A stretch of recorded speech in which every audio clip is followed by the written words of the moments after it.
Salut!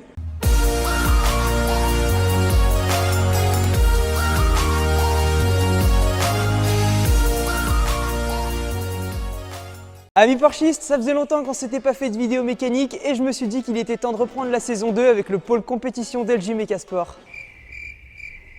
Oh putain, t'es un Comme vous l'avez vu, on va parler du 981 GT4. Ouais, ce bon vieux flat 6 Atmo qu'on aime tant. Bien sûr, comme vu dans le titre de cette vidéo, on va lui faire une petite préparation afin de gagner en performance sur circuit. Alors, qu'est-ce que nous allons lui faire? Car comme tu peux le constater, on a déjà tombé l'échappement pour pouvoir démonter la boîte de vitesse. Bref, si je vous dis ça, c'est parce qu'on va monter un couple court sur la boîte de vitesse et pour information, le couple court, donc l'ensemble de ces deux pièces, est constitué d'une couronne de différentiel et d'un arbre primaire. Autrement dit, on cherche à avoir une boîte plus courte uniquement en jouant sur le couple, donc sans modifier les rapports, sauf pour la 6 où on va mettre un rapport plus long afin que ce soit plus agréable dans la vie de tous les jours, comme par exemple sur l'autoroute. Le couple court permettant de passer plus vite sur les circuits techniques. Oui, je sais qu'il y a des amateurs de performance parmi vous. C'est pourquoi nous allons procéder en 6 grandes étapes. 1. La vidange plus la dépose de la boîte. 2. L'ouverture plus le désassemblage de la boîte avec la dépose du différentiel. Puis le démontage de tous les pignons de l'arbre primaire en respectant un ordre précis. Quatrième étape, le remplacement de la couronne du différentiel. 5. Le remplacement de l'arbre primaire. Et dernière étape, le réassemblage du tout. Logique. Bon, maintenant on va pouvoir se mettre au travail, mais il faut bien savoir que dans la réalité, c'est un processus très long qui demande plusieurs jours.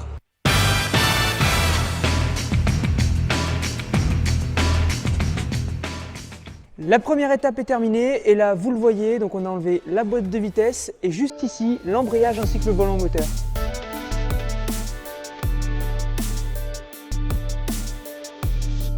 La boîte de vitesse mécanique qui est quand même déjà assez imposante.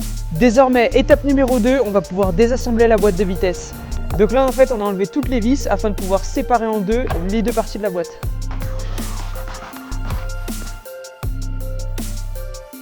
Pour que ce soit un peu plus parlant, donc c'est cet arbre-là qu'on va remplacer et le couple court va se situer à peu près à ce niveau-là. On enlève les tulipes où les cardans viennent se fixer. Donc on en a un de chaque côté, ici et juste ici.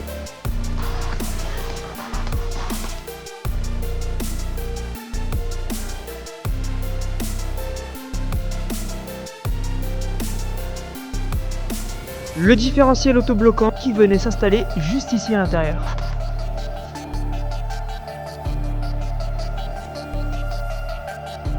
Là, le but, c'est d'enlever tout ce qui verrouille les vitesses afin de pouvoir sortir le groupe d'arbres. Et en fait, ce sont ces petits verrous là, les petites pièces noires, qui viennent verrouiller les rapports et donc nous empêcher de sortir tout de suite l'ensemble des arbres. Là, ce qui se passe en fait, c'est qu'on va utiliser des outils tels qu'une guillotine pour pouvoir démonter les éléments de l'arbre, à commencer par le roulement, puis les pignons et enfin les synchros.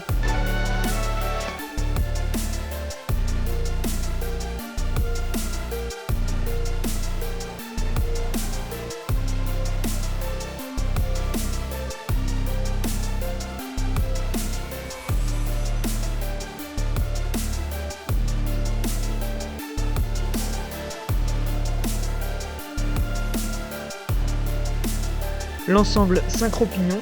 En fait, comme chaque pièce a un sens, on reconstruit entre guillemets l'arbre de manière fictive à côté afin de pouvoir conserver l'ordre de chacune des pièces lors du réassemblage.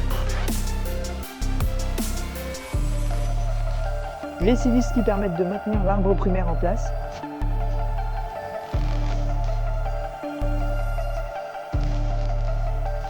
Là, on a enfin sorti les arbres, donc ici on a le primaire et le secondaire. Et bien sûr, c'est le secondaire qui nous intéresse afin de pouvoir monter le couple court. Maintenant qu'on a fait ça, on va pouvoir démonter tous les pignons de l'arbre secondaire et passer aux étapes suivantes. À savoir démonter le roulement et mettre le nouveau, puis remonter les pignons. Et en ce qui concerne le démontage, donc le premier démontage de pignons, il faut savoir que ça va se faire à la presse et pour des raisons de sécurité, c'est une étape que j'ai pas pu vous filmer. Pour que vous puissiez comprendre, donc on a l'ancien arbre et ici le nouveau qu'on va remplacer, donc avec une différence au niveau du nombre de dents. Et juste ici, la nouvelle couronne de différentiel et l'ancienne. Et la différence entre les deux, c'est pareil, ça se joue au niveau du nombre de dents. Ce que je vous expliquais, on a remonté les deux arbres. Donc au niveau de l'arbre primaire, on a changé le pignon de 6 en mettant un pignon plus gros. Et sur l'arbre secondaire, on a mis un pignon plus petit pour le pignon de 6, afin justement d'avoir un rapport qui va être plus long, ce que je vous expliquais au début de la vidéo. Donc là, si je reprends l'ancien arbre secondaire, vous pouvez le voir maintenant démonté, à comparer du nouvel arbre sur lequel on a remonté tous les pignons. On remet les deux arbres dans le carter de boîte, donc l'arbre primaire juste ici, l'arbre secondaire juste ici.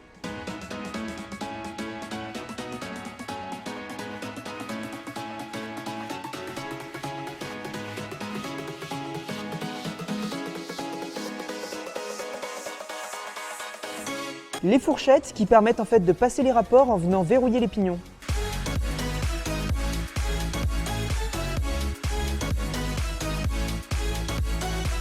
Comme vous l'avez constaté, on arrive à l'étape où on est en train de tout remonter. Là, il nous reste encore à mettre les derniers pignons et puis après on va refermer tout doucement.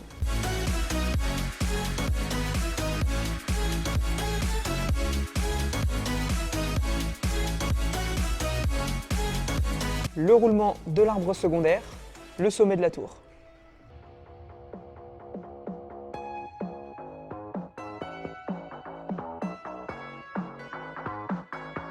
Le barillet du sélecteur de vitesse qui permet de faire bouger les fourchettes et donc de changer les rapports.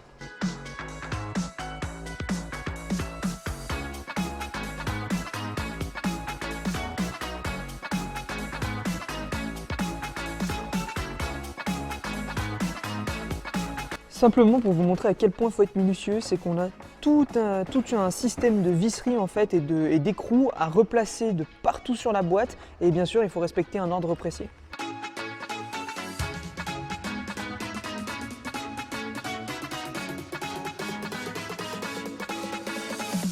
Là on badigeonne avec de la pâte d'étanchéité pour pouvoir venir remettre le demi-carter afin de refermer la boîte.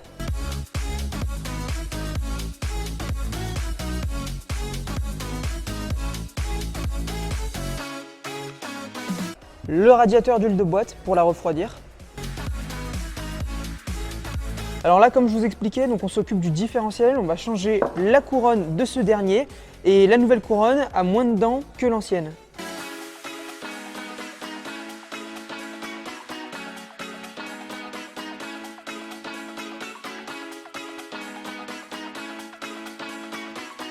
La flasque pour maintenir le différentiel.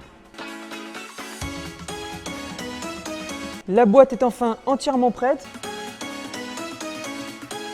Comme vous l'avez constaté, tout a été remonté dans le GT4, donc la boîte a été remise en place. C'est une étape que je ne vous ai pas filmée, tout simplement parce que l'ensemble de l'opération dans sa globalité, donc avec la transformation de la boîte de vitesse, a été un travail très long qui demande beaucoup de technicité, beaucoup de minutie et ça nous a pris plusieurs jours de tournage, donc ça a été très difficile à filmer. Mais ça sera le sujet d'une prochaine vidéo où on vous fera la dépose et la remonte d'une boîte de vitesse. Mais en attendant, il faut aller essayer la nouvelle boîte.